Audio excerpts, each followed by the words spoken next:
Fábulas, fantasia e sonhos. No programa de hoje, recebemos Cat Shen, autora do livro infantil Lendas dos Festivais Chineses. Ela vem ao Arte e Letra para falar das histórias que encantam crianças e adultos. O Arte e Letra volta já.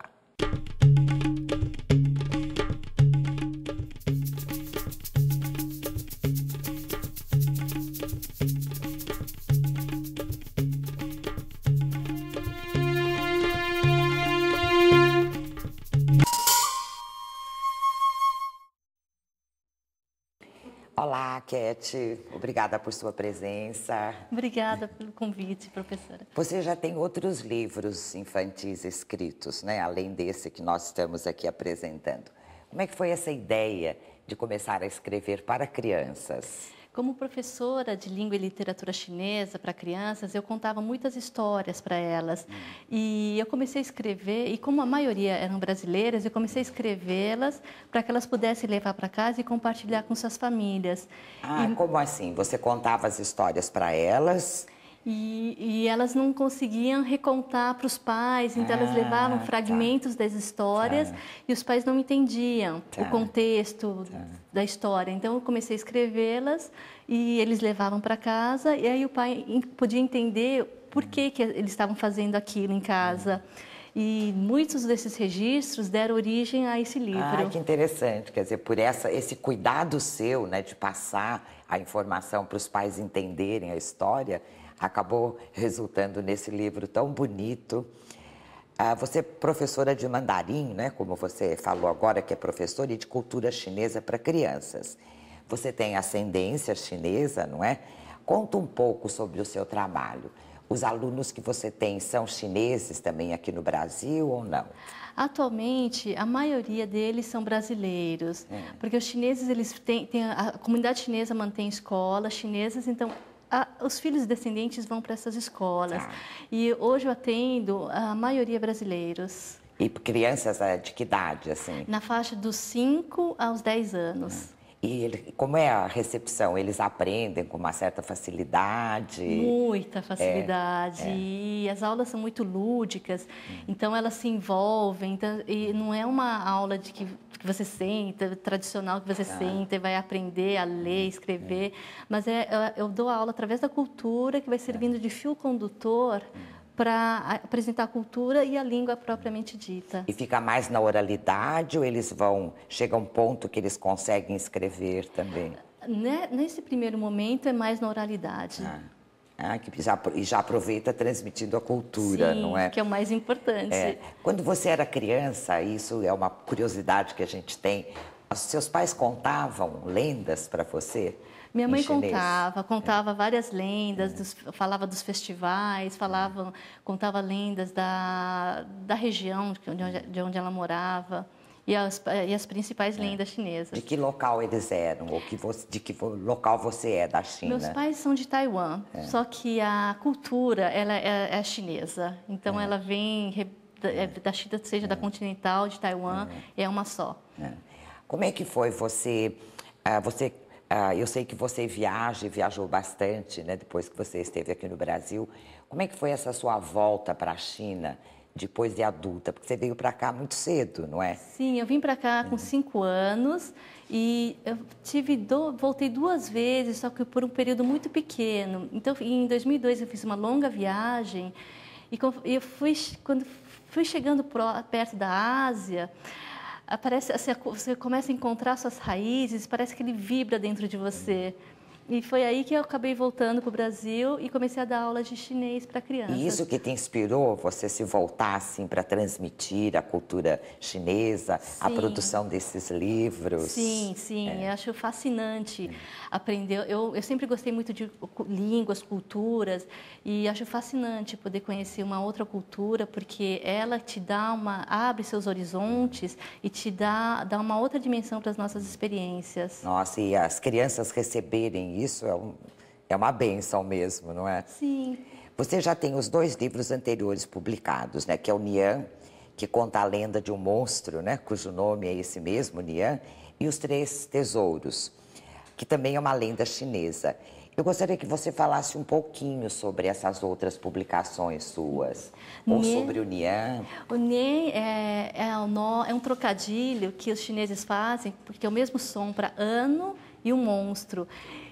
É o mesmo som? Exatamente a mesma ano pronúncia. E monstro? Não, monstro não. O nome do monstro, eles chamam monstro chamado Nian.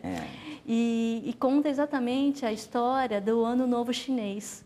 Então, como que surgiram as tradições do Ano Novo, por que as pessoas se vestem de vermelho, por que eles soltam rojões, por que comem os pasteizinhos. E esse Nian é um dos festivais mais importantes, o festival chinês, né? E a primeira história desse livro de lendas é exatamente o Festival das Lanternas, que fecha as celebrações do Ano Novo chinês. E esse do Nian é o primeiro festival do ano? É o primeiro. É o primeiro. É o festival do Ano Novo. Do Ano Novo, e na sequência vem esse das lanternas, a primeira lenda das lanternas. Sim. Essa lenda dos festivais chineses é uma coletânea, né, de lendas. Você pôs uma série delas, né? Elas são ensinadas nas escolas lá na China? Sim. Como é que é a repercussão? As pessoas leem para as crianças ou contam?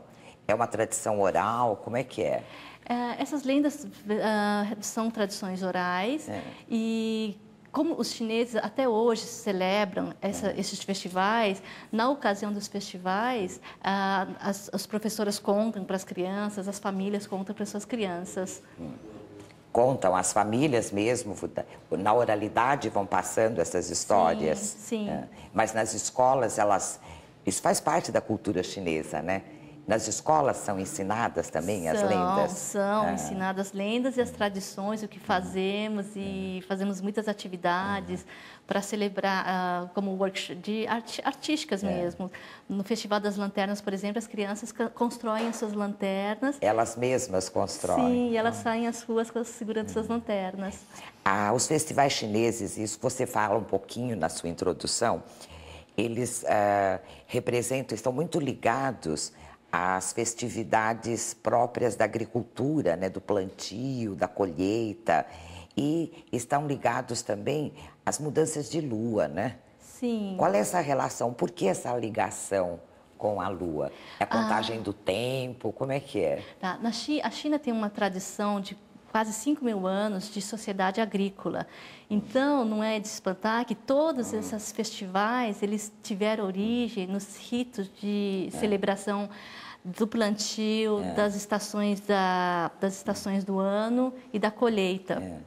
E os chineses adotam, desde sempre, o calendário lunar, porque eles conseguiram ter um ciclo lunar que era mais fácil de ser percebido. Pelas mudanças da lua, que são mais próximos, né? Sim. E até hoje, os festivais, eles seguem o calendário lunar. Atualmente, nós na China adotamos o calendário solar, então nós usamos uma mistura dos dois, o solar e o lunar. Então, para as atividades do dia a dia, do cotidiano, usamos o calendário solar, e para as festividades, para astrologia, usamos o lunar. O lunar. Uma outra curiosidade que eu tenho, porque a China é imensa, não é? Tem muita gente, é grande, tem uma diversidade étnica grande. Essas lendas são de conhecimento de toda a China, sem variações, ou há lugares em que elas são contadas de forma diversa, ou tem pessoas ou regiões que desconhecem? Como é que é isso? Elas são conhecidas por toda a China e essas tradições orais, elas chegaram em todos os cantos do país através de trupes de contadores de histórias e artistas de ruas. Que vão levando, Que vão levando as histórias de vilarejo em vilarejo, se apresentando em feiras e mercados públicos. Isso é bom. O Arte e Letra vai para um rápido intervalo e no próximo bloco, Cat Shen fala mais sobre literatura infantil. Daqui a pouco, até já.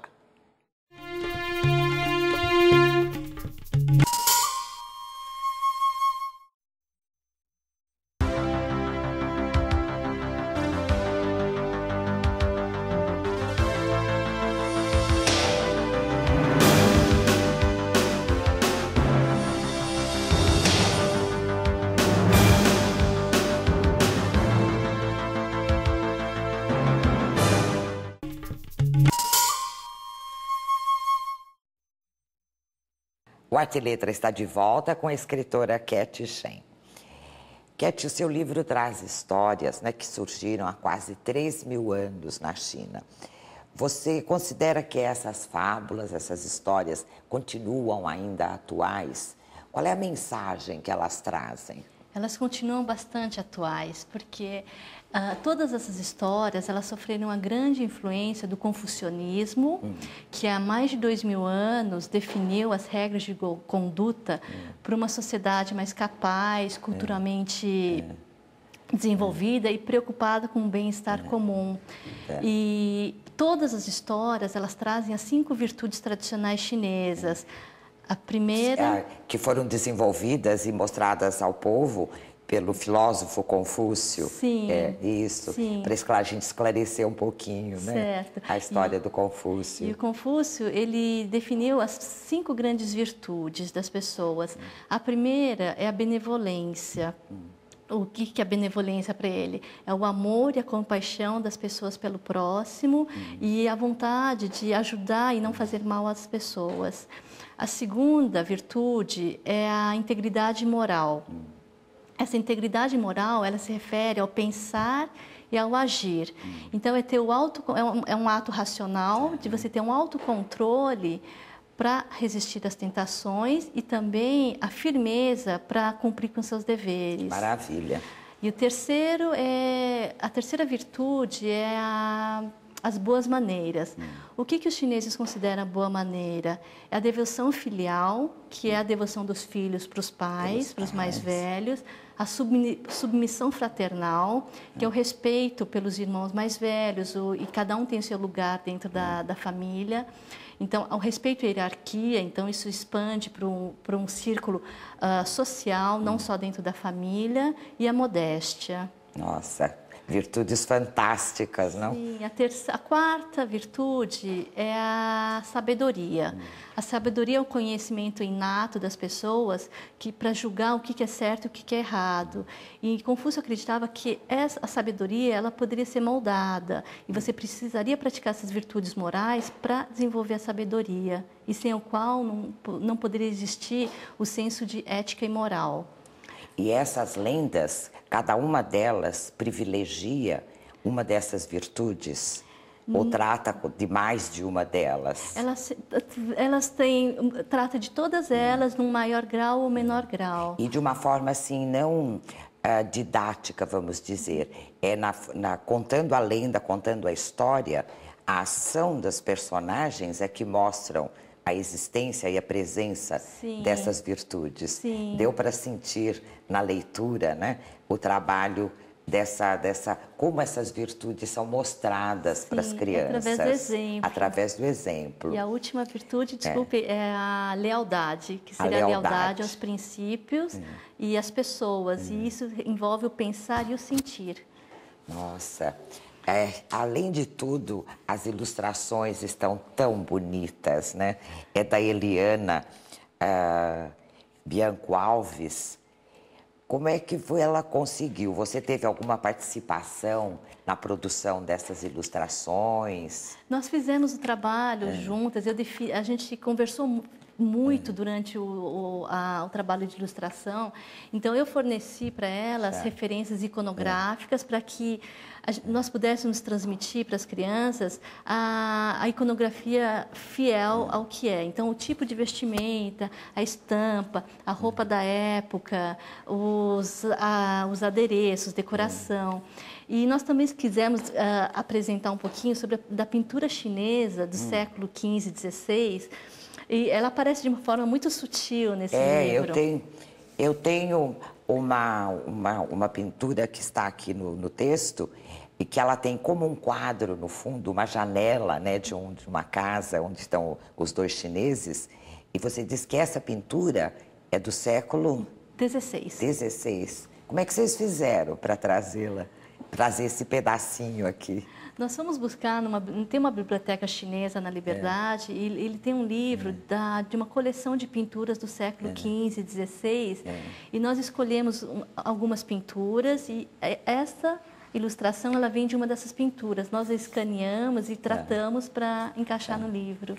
gostaria que, se você concordar, que você lesse uma dessas lendas para nós acompanharmos. Uma delas qualquer, você faria a gentileza? Sim, eu vou fazer um resumo muito rápido. Isso. Conta a história do Jie Zhi Tui, é como a gente pronuncia isso, Jie Zhi Tui, e o Festival da Pureza e da Luminosidade.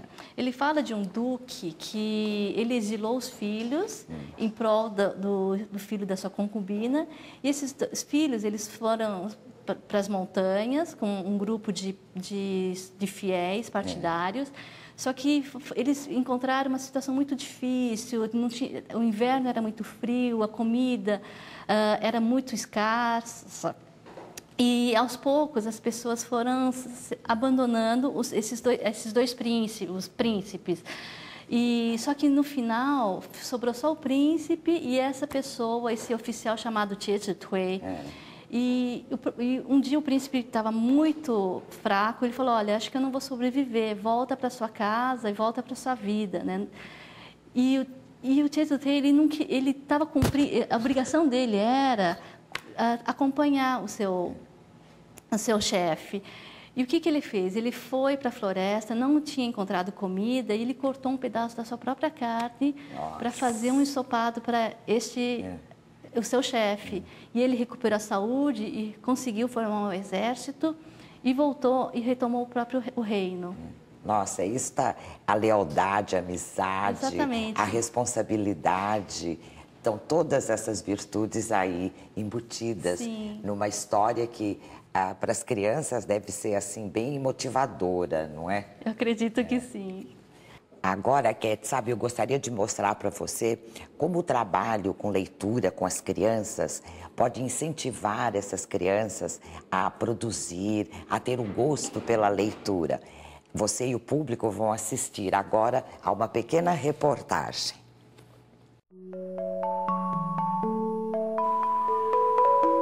A leitura é importante desde do ventre da mãe, a criança. Está no ventre, a mãe já tem que estar lendo, conversando, lendo as historinhas para a criança e no decorrer da evolução da vida dela.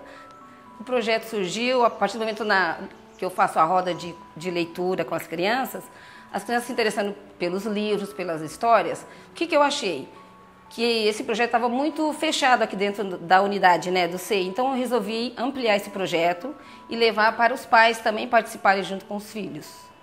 As crianças escolhem os livros, a criança leva o livro para casa numa bolsinha, confeccionada por mim mesma, e o pai fica responsável, e a mãe, de ler a história para a criança. E a criança, na segunda-feira, retorna com a sacolinha e, na hora da roda da leitura, ela vai contar o que ela entendeu para os amiguinhos.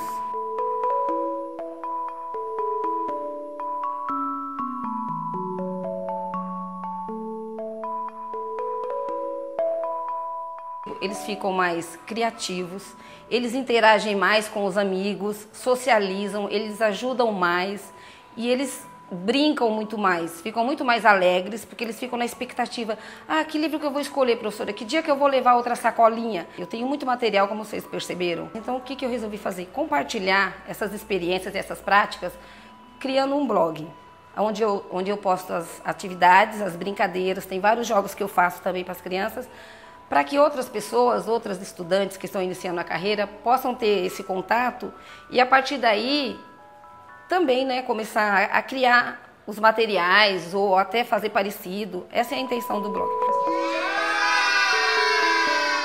Você viu só o exemplo dessa professora Lucilene? Que maravilha! Muito Por mais ainda, porque ela faz com que a criança leve o livro para casa, para os pais participarem também, o pai contar a história, o pai saber o que a criança está lendo, né? Você faz isso também, né? Porque o fato de você ensinar o mandarim para as crianças, você conta também um pouco dessas lendas para elas, não é? Sim. Você faz com que os pais participem também. Ao enviar a história, quando você as enviava, né? Agora você pode mandar o livro, né? Que já estão todas as lendas aí registradas. Mas é uma necessidade mesmo que a gente consiga incentivar as crianças, não é? Na leitura, e não como uma obrigação, mas como uma atividade prazerosa. Eu acho que você também pensa assim, não é? Certamente. É. Qual a importância da leitura para as crianças, no seu ponto de vista? Como eu falo de cultura, eu acho fundamental a criança ela tá exposta às outras culturas, porque é a cultura que determina a forma como nós pensamos e enxergamos o mundo. E quando conhecemos uma nova cultura, nós aprendemos a enxergar o mundo através de um outro prisma, de um outro ponto de vista, e isso nos expande os nossos horizontes e dá uma nova dimensão às nossas experiências. Sem dúvida. É enriquecedor, né, para qualquer criança o trabalho com a leitura. E mais ainda nesse tipo de projeto em que os pais também participam, não é? Sim. E aí, você está trabalhando com algum novo projeto? Tem algum outro livro em andamento? Tem um projeto em andamento que fala também de um festival, chama-se O Pastor e a Bordadeira, e que provavelmente saia nesse ano ou no começo do ano que vem, e conta a lenda também equivalente ao nosso Dia dos Namorados aqui. Ai, ao Dia dos Namorados? Sim. O Pastor e a Bordadeira. Vai sair algum romance aí, não é? Cat, muito obrigada por sua presença. Quando estiver com mais um livro pronto aí, mais algumas lendas, traga aqui para nós também, tá bom? Com certeza. Hoje, no Arte e Letra, tivemos a presença da escritora Cat Shen. Obrigada pela audiência e até o próximo programa.